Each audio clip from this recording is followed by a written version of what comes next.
Assalaamu calaykum.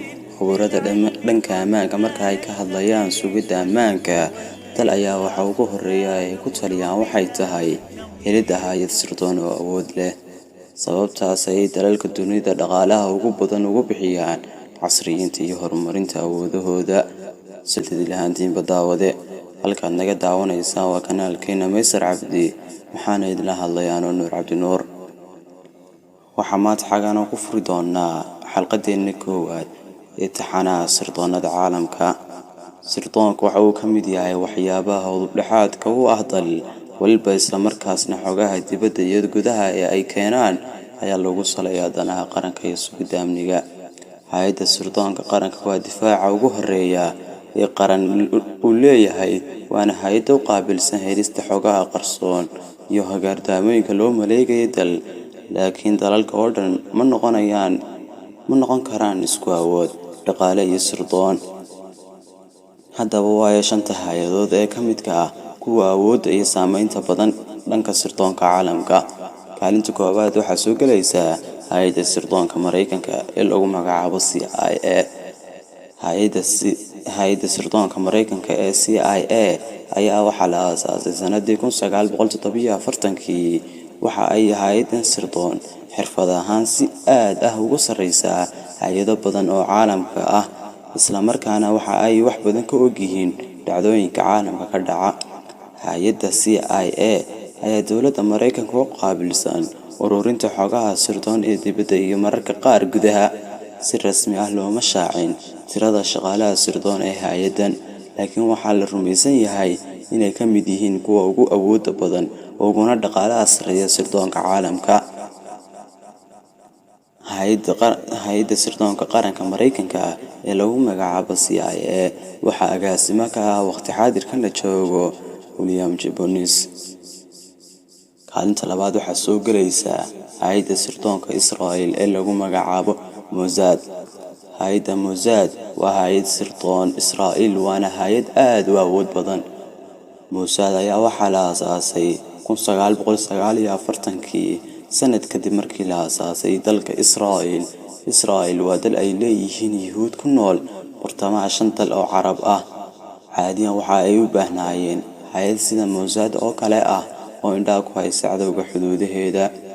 Hay'adan waa hay'ad muhiim gaar ah u leh Israa'iil, isla markaana howlgallo badan ku fulisa meelo badan oo caalamka ka mid ah.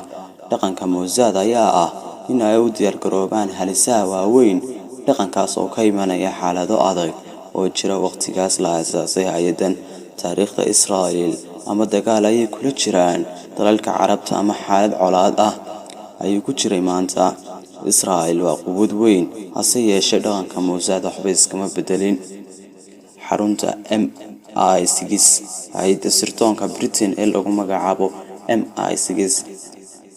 MI6 waa hay'adda sirdoonka ee dalka Britain, waana hay'ad aad u awood badan. Hay'adan ayaa waxaa xarun u ah magaalada London, waxaana la aasaasay 4 bishii Julaay 1909. Hay'adan ayaa waxay ururisaa oo xuraantaa macluumaadka la xiriira amniga qaranka ee dalkaas iyo dibaddaba. waxay MI6 ay ka mid yihiin hay'adaha sirdoonka ee ugu awoodda badan caalamka, waxaana iminka waqti xaadirka la taagay madax ka ah Richard Moore.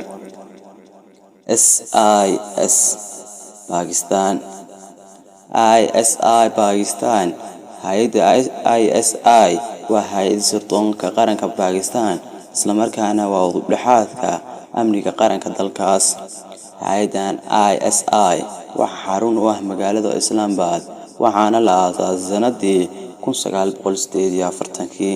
waxaana isla markaana waxaa madax ka ah ama agaasimo ka ah Nadim Anjum. Hay'adan ayaa lagu tilmaamaa mid awood badan ku leh dalka Pakistan, waana hay'ad ay ku tashadaan shacabka iyo madaxda dalkaas. waxaa kaalinta shanaad soo gelaya GRU Ruushka. Hay'adda lagu magacaabo GRU ee dalka Ruushku leeyahay.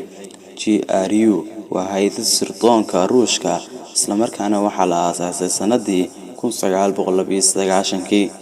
waxaa hay'adan la aasaasay kadib burburkii Midowgii Sofiyeeti 1990kii waxa ayna bedeshay hay'adii awoodda badnayd ee KGB.